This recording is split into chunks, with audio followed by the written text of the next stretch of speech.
Good morning, everyone.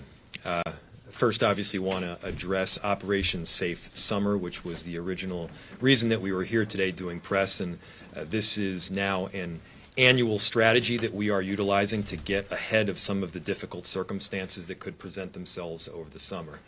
First, I want to say how grateful I am both to our Minneapolis police officers, the extended Office of Community Safety, as well as our multi-jurisdictional team, because they've been working tirelessly to make sure that we are driving down crime. And yes, we're seeing results. There are a number of different causes for an increase in crime and a decrease in crime. But one thing that is clear to me is these kinds of proactive partnerships, they work. You don't need to take my word for it. You can take a look at the numbers. Crime is significantly down in most every major category, in most every neighborhood throughout the city, and we need to keep that trajectory going. And so this strategy that we're utilizing right now is built around getting guns off the street. It's around keeping people protected and making sure that we're doing everything possible ahead of time to prevent some of these violent crimes from happening before they start. And while we are making progress, we also know that that progress can be fragile. We've seen a number of gun-related issues in the last month and a half, and it's important that we're acting proactively to drive down that crime and to make sure that people are safe through our neighborhoods. That's what Operation Safe Summer is about. And again, I'm really grateful for our multi-jurisdictional team that is here with us. They're doing great work, and we're thankful for it. Chief? Good morning. Thank you for coming this morning as we're talking about Operation Safe Summer. It'll be going on all this week through the weekend, and it's very timely. This is a focused enforcement operation that includes multiple law enforcement agencies, federal, state, county, and local. And it is geared to be targeted at the people and the places that are disproportionately responsible for the violence in this city. And it is effective. Last year when we conducted this same operation, law enforcement agencies participating confiscated 45 firearms, 45 illegal guns taken off the street, made 98 arrests, recovered 2,300 grams of narcotics, recovered 1,200 fentanyl pills, and $10,000 in currency was seized. This week already, just beginning, we've already taken 9 illegal guns off the street and made 29 arrests. And for each illegal gun taken off the street, who knows how many lives have been saved. So I am thankful for all the participating law enforcement agencies that are here with us. They are doing a tremendous job.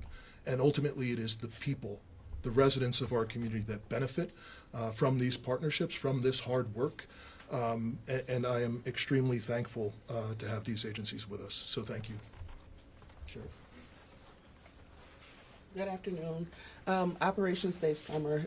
What's important to know is this is a collaboration. It's data-driven information that leads us to where we need to be. And again, it's with that overall goal to keep our communities safe.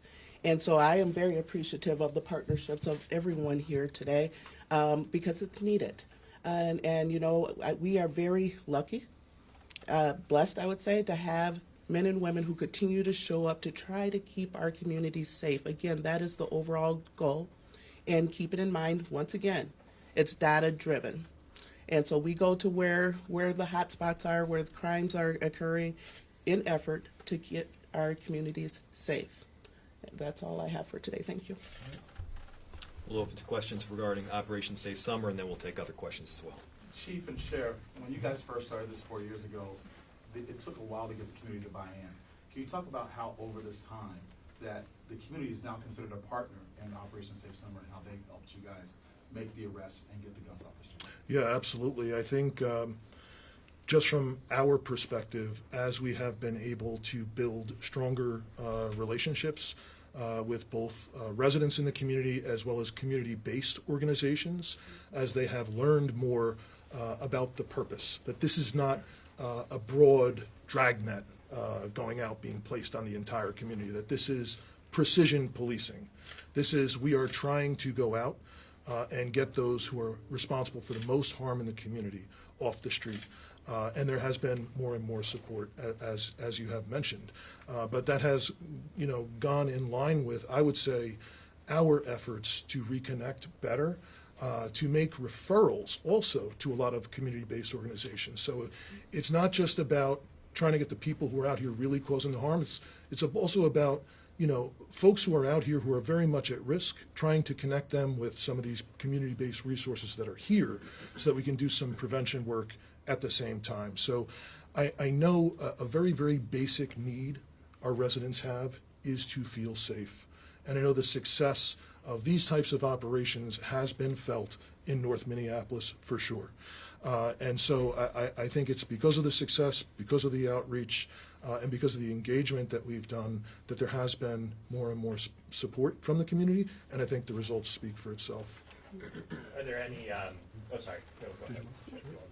No, I would just add to that too, is we're being asked for help, and that is a big part of it. While we know that we have to address the lack of trust that some communities have, we also have to listen to the people who are asking for help. That's right. We know that there's a more in-depth term when we talk about community engagement. It's not just good enough to show up and drive through the streets and know what block you're on, but who's working at those businesses, who's owned those businesses, who lives in this home, who owns those homes.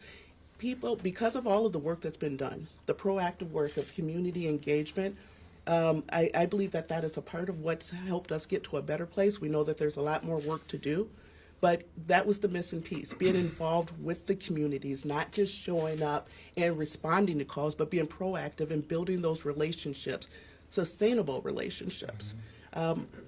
For too long, it was responding to things after they happened did not work.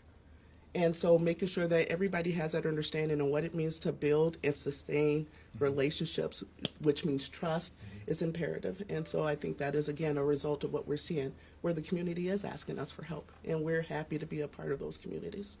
Are there any particular cases or operations as part of this, or specific areas, or whether it's drugs or guns, or like any certain cases you've been most happy about so far with the... There's a number of long-term investigations that are a part of this. So there's some search warrants that have been executed.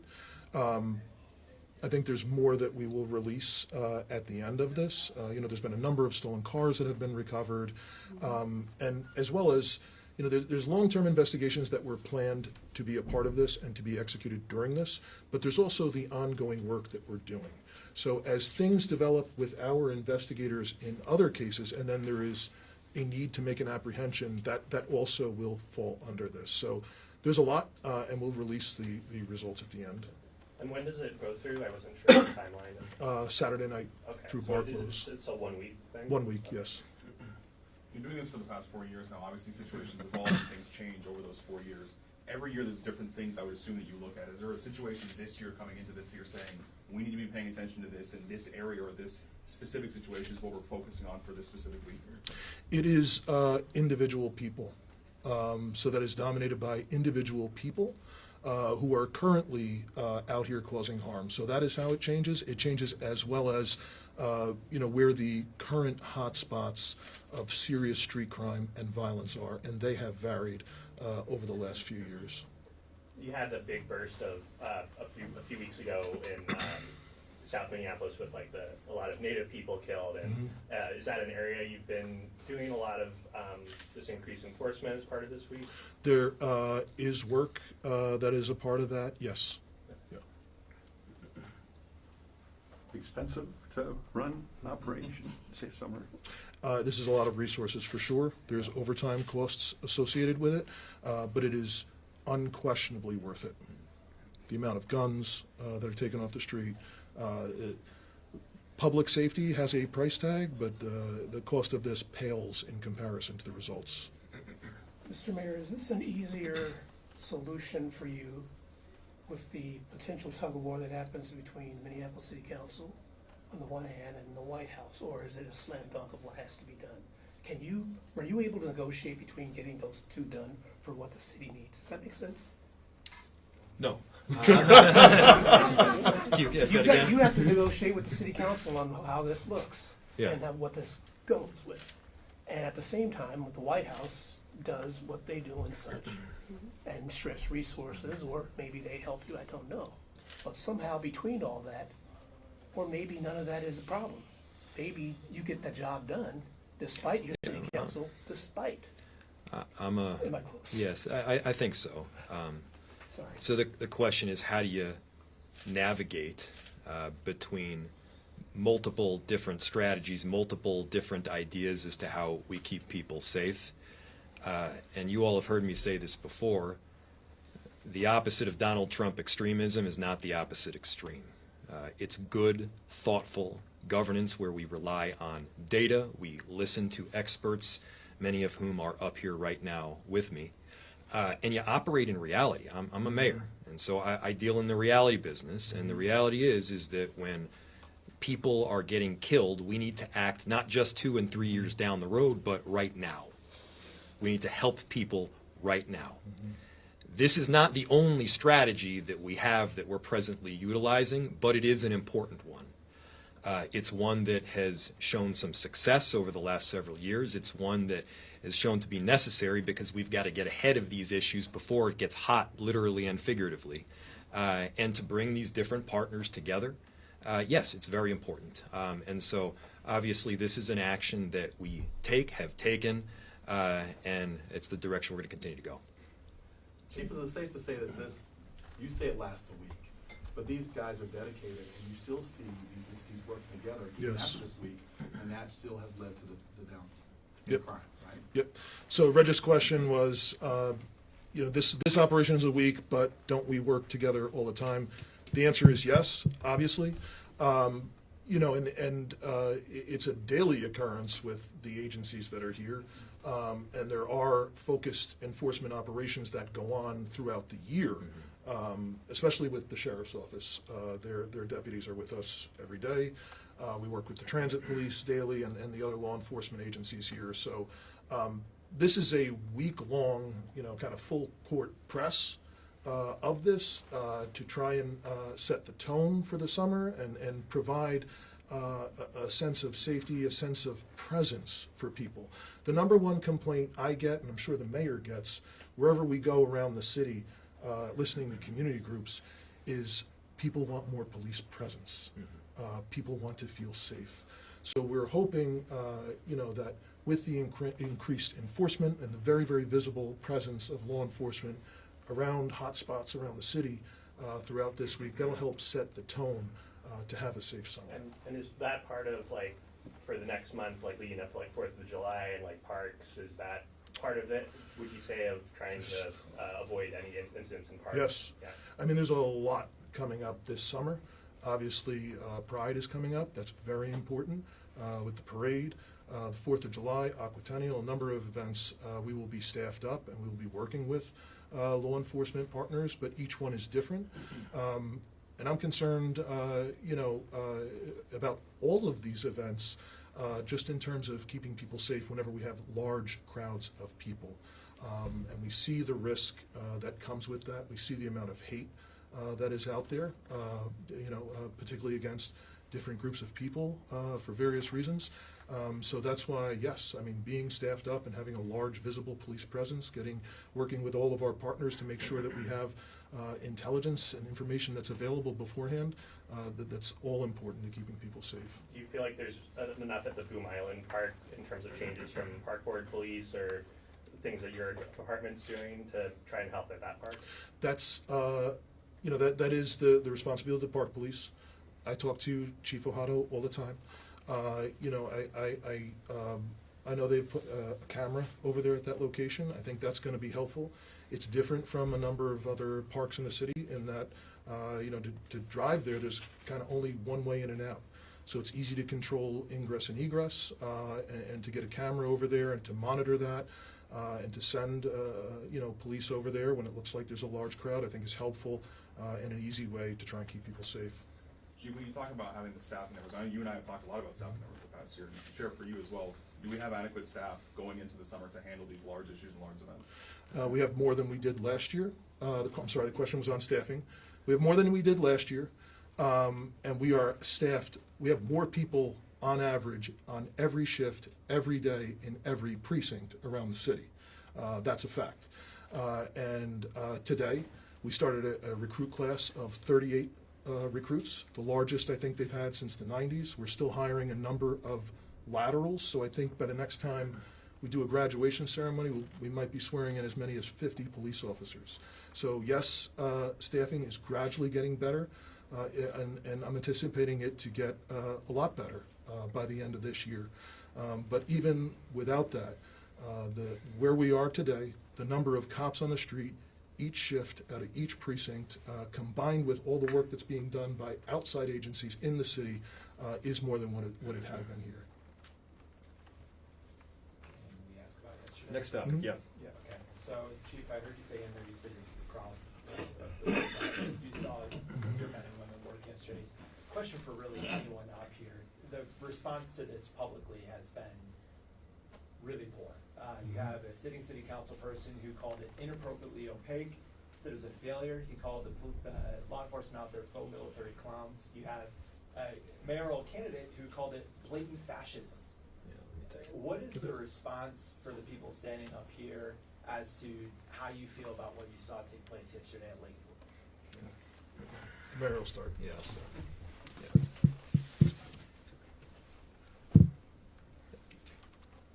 First off, I understand the concern off the bat because I had many of the same concerns.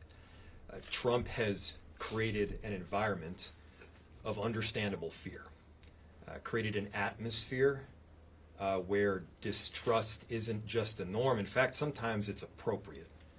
And so when I first learned about this federal action, which, by the way, was yesterday, I had several questions, and they're the same questions that a whole lot of members of our community had, which was first, is this federal action focused on immigration enforcement?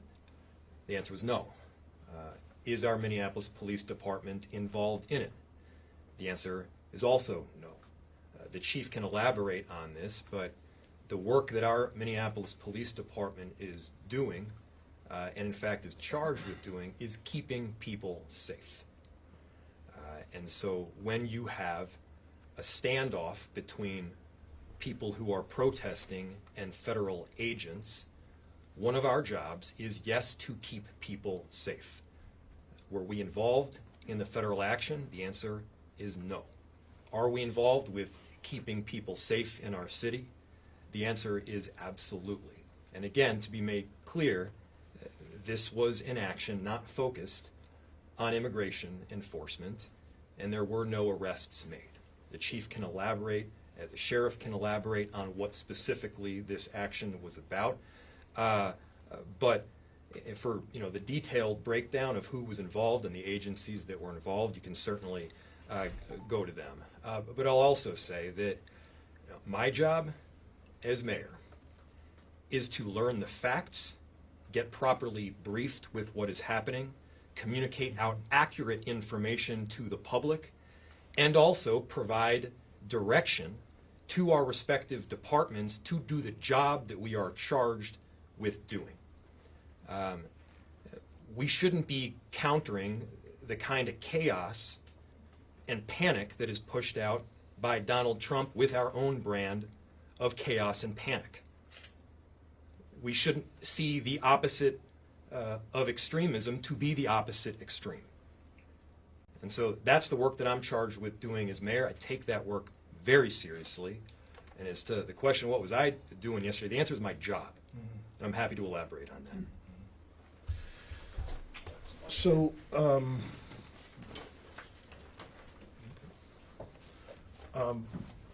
I was here yesterday, same time conducting roll call when I found out of the operation as it was unfolding. You mentioned some comments that were made by council members criticizing how it was happening. I will say this, I had concerns, and I have relayed them to our federal partners. I think the manner in which some of it was handled was tone deaf for the situation. I think there's no question everybody learned yesterday just how heightened and how tensed the issue of immigration enforcement in this city is. That being said, when things are tense and heightened and spiraling out of control, you need leaders to step back and gather the facts and deal with the situation that was unfolding. And that's what we did yesterday. And it surprised me somewhat how quickly things escalated and the situation deteriorated. And we have a sworn duty to keep the people of this community safe. That doesn't go through a political filter. And so, you know, I did the best I could to learn what was happening and to get accurate information. But there were a number of law enforcement agencies involved. And it was a task force, and I didn't even know that task force was operating, that had a variety of federal agencies.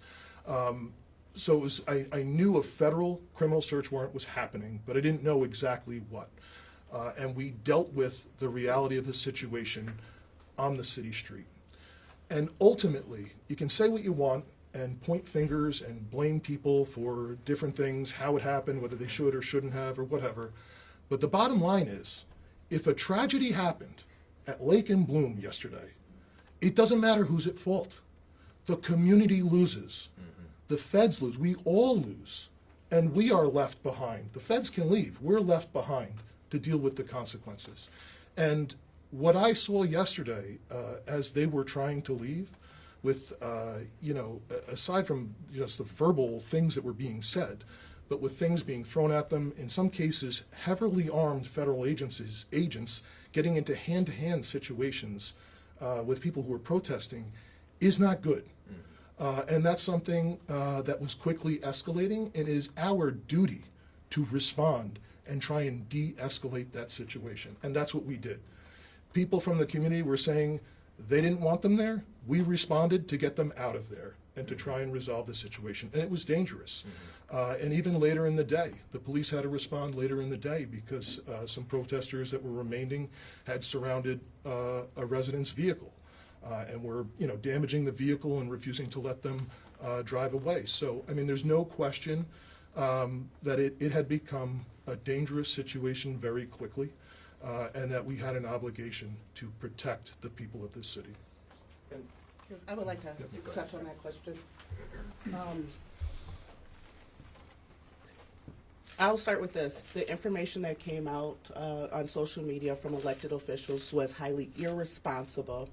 There were ways for them to have accurate information, and instead of getting accurate information, being impulsive and putting out things that could potentially incite riots is senseless. I will tell you, as far as the Hennepin County Sheriff's Office, we do have a deputy that is assigned to human trafficking. We do have partnerships with our federal partners. I don't know of one person who is okay with human trafficking in our communities. I don't know of one person who's okay with drug smuggling in our communities. Yesterday's incident was a criminal investigation. So putting out the rhetoric that that was a raid, it was not a raid. Putting out the rhetoric that that was an immigration enforcement, the Hennepin County Sheriff's Office does not participate in immigration enforcement. Elected officials have a responsibility to their constituents to put out accurate information. They don't have to agree with it, but do not mislead the public, causing more harm to our communities. We just got done with a roll call talking to these officers, deputies, troopers, agents about being safe, that they are held to a higher standard. Right now, we need the community's help, we need the media's help, and making sure that you support these people that are continuing to show up to combat the people that are trying to harm our communities. Again, who's okay with human and drug trafficking? When we're looking at just the statistics right now, ODs are going back up already. We have to do this work. I understand and I actually empathize. I know people are worried and afraid, as the mayor spoke to, as to some of the things that have been going on right here in Minnesota as well as across the country.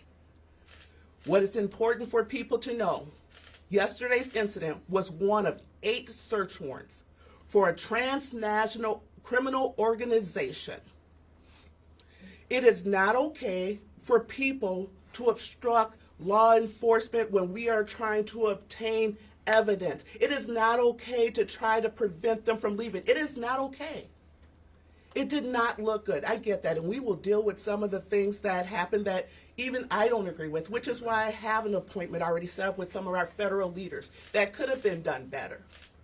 It was not led by our local agencies, not MPD, not Hennepin County Sheriff's Office, but that is what we need to start doing better. That didn't work well. This is the result of bad planning. And I want to implement ourselves. If you're going to be in our communities, let us be a part of that planning so we can do it the right way with less issues like what happened yesterday. 1 of 8 search warrants, transnational criminal organization. Some of the things that we are seeing are going across, again, state lines, out of the country. That is why the federal government has to be involved with those things. If you are okay with that type of stuff happening in our communities, come tell me to my face. Tell me you're okay with it. Again, I do understand why people were upset and why people were scared. And this is why we need our elected officials, our community leaders, making sure that they have correct information or disseminating correct, accurate information. There are a lot of unnecessary things that happened yesterday on all levels. We need to do better. Thank you. That's right. One thing a few people were asking was, seeing officers with ICE badges, why are they there if it's not? It's a federal task force. So I learned after the fact that there were ICE agents there. I didn't see them myself. When I initially went there, I thought it was HSI and FBI. But there were all these different agencies there: ATF, FBI, HSI. There was ICE was a part of it also. And the reason is, and they put out a statement last night, the Department of Homeland Security has created a Homeland Security task force, or task forces. They're all over the country, and there's one here locally, and it involves all of the different federal law enforcement agencies. So I had not seen that before because this is the first time they've done an operation like that. And did you, or was also interested for the mayor's thoughts on the response? I think what a lot of people were concerned about is the level of response, seeing armored trucks coming down the street. What do you think about that? So, I mean, and I'll pass it off, but that's what I was referring to, and I think to some degree, I think some of this was tone deaf in the way it was handled. Yes. So, sure. I agree with tone deaf. When community members that are already rightfully afraid see some of these heavily armored vehicles come into their neighborhoods with people in fatigues getting out of them, look, I understand it. That's understandable fear. I had the same concern myself. When you have a Trump administration that is simultaneously creating this atmosphere of distrust, what you're going to get in these tense moments is more distrust. And so it's on us, again, not to counter that kind of narrative with more panic and chaos. It's on us to get the right and correct information out. As I said, I learned about this yesterday. And our job is to get the information, is to disseminate it correctly. And again, we are getting this information from other people also.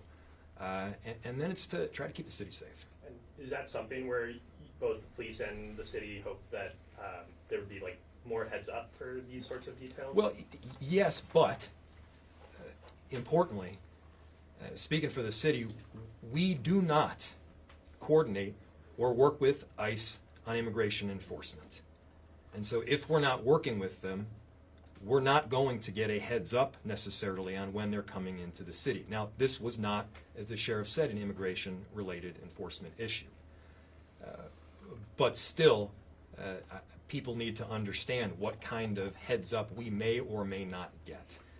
To be very clear, we have a separation ordinance at the city that essentially, in general terms, says that our public officials, our police officers, will not be conducting enforcement of federal immigration law. That is what our standard is, and we're abiding with it. Now, we do have an obligation to keep people safe during tenuous circumstances, and when there is a face-off between federal agents and community members, yes, we do have an obligation to keep people safe in the moment. you have videos going around of folks wearing your uniforms, maybe throwing people to the ground, kind of getting in hand-to-hand combats. Is there any plan to address any of that internally, or kind of meet with those folks? I will not speak to specific videos that are out there, but what I will say is this, that is that we do review all use of force incidents. The other thing to keep in mind is, because some of those inquiries were sent to us regarding deputies, those task forces doesn't mean that they're Hennepin County Sheriff's deputies. There's other sheriff's offices that are involved on some of these teams, but again, our deal is, our policy is that we do review all use of force incidents, and we do deal with those accordingly. Back to your question, though, about letting people know if and when there's going to be some kind of action. Well, I'll tell you, the people who want that information most are the people who are trying to prey on our communities. Yes, it would be great to always be transparent and get information out there, but sometimes there are investigations that do not afford us the ability to talk about it. We have to inform people. And again, this is not an immigration enforcement deal. It's a criminal investigation. And while I know that the community would like a heads up on certain things, there's just times that we cannot do that for integrity of the case. And for help with the investigation and bring in those people who continue to wreak havoc in our communities to justice.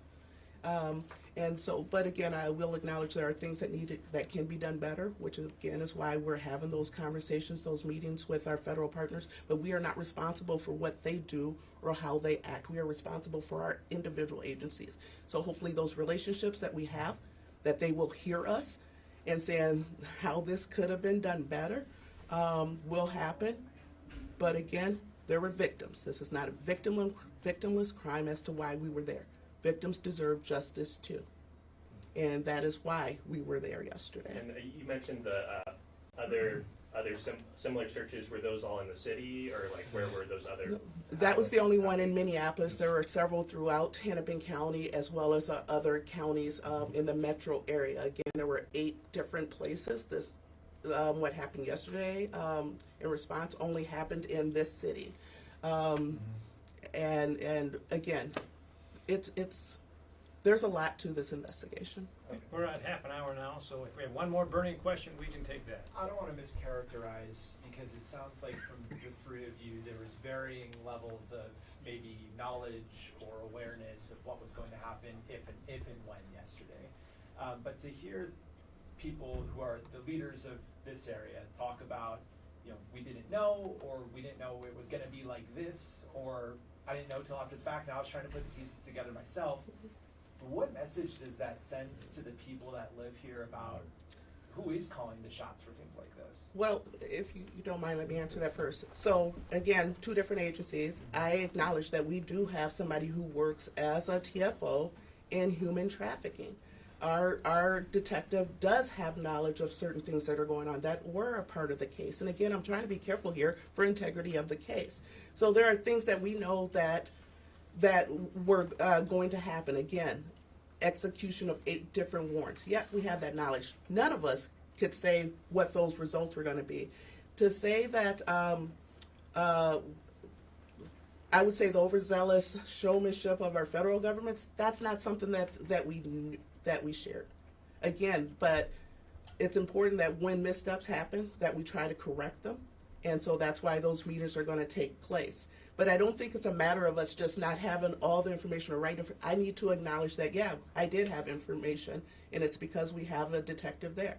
And that's why I can say for certain this was not a immigration enforcement status, because I do have that knowledge. But, this is where, again, we got to work better together. We got to acknowledge that when we do things that harm our communities. But again, we also got to be responsible in putting out accurate information. Criminal investigation. That's what this was. Not a raid. Not a immigration enforcement. That's not what it was. And I, as the sheriff, can tell you I know that for certain, as I do have information about the case. I want the people of the city to know we have an incredible relationship with all of federal law enforcement, and we rely on them very heavily. They do a tremendous job at prosecuting shooters, criminal street gang members, people who are trafficking fentanyl, carjacking, very, very serious issues, and we have a fantastic relationship with them, and I am thankful for them. So let me be very, very clear. I think part of the confusion yesterday is a number of things. Part of the confusion stems from this task force just started, all these different agencies. You had a number of federal agents from different parts of the country that were here participating in it because it was so widespread, because there were 8 different warrants happening at the same time. So some of the agents, on Lake Street yesterday were not from Minnesota. The FBI team there was not from Minnesota. So I think all of these things contribute to, some of the issues that we saw. But we're going to correct them. And, I spoke with the acting U.S. attorney yesterday several times, again this morning. He's committed to help, quarterback this so that we don't have this type of issue again. But, when this is part of, federal law enforcement's jurisdiction, and so, particularly when they're conducting a search warrant and the warrant is sealed, as best I can try and get information, I need to get permission before I tell the community what exactly is the contents of it. I can characterize it as a criminal search warrant, but I can't tell the community what is underneath it without getting permission from the U.S. Attorney. So that's ultimately what happened yesterday, once we were able to try and make sense of it. But it spiraled very, very quickly. And a lot of some of the ways this was handled, again, was not helpful, but also the rhetoric, the very, very heated rhetoric, almost designed to try and ignite a powder keg. That was not helpful. That does not benefit the community. That doesn't help keep people safe. That doesn't help figure out what the facts are in this situation. So we're going to continue to work as best we can with all of federal law enforcement, and I'm confident that we will work to try and minimize something like this from happening again as best we can. Chief, can you share any updates about Boom Island? Any safety updates? I know you said Park Police has got some things there, but just anything else from there? Well, in terms of the investigation, we're making good progress. The investigators have been working very hard. Several leads, hundreds of pieces of evidence that will be processed. That's going to take time. But I know they've got some very, very strong evidence and strong leads that they're working through. So I'm confident that we will be able to bring justice for that victim's family soon. Sorry, do you have the We're going to wrap it up there. Thank you so much. number Appreciate of it. protesters that were arrested at all yesterday? We didn't have any arrests initially. I believe there was arrest later in the day related to the motorist that was stranded and trying to get them out. Oh, okay, but there were no protests from No, yesterday's? from the initial incident, yes, Okay. no. Okay, thank you. Thank you. Thank you.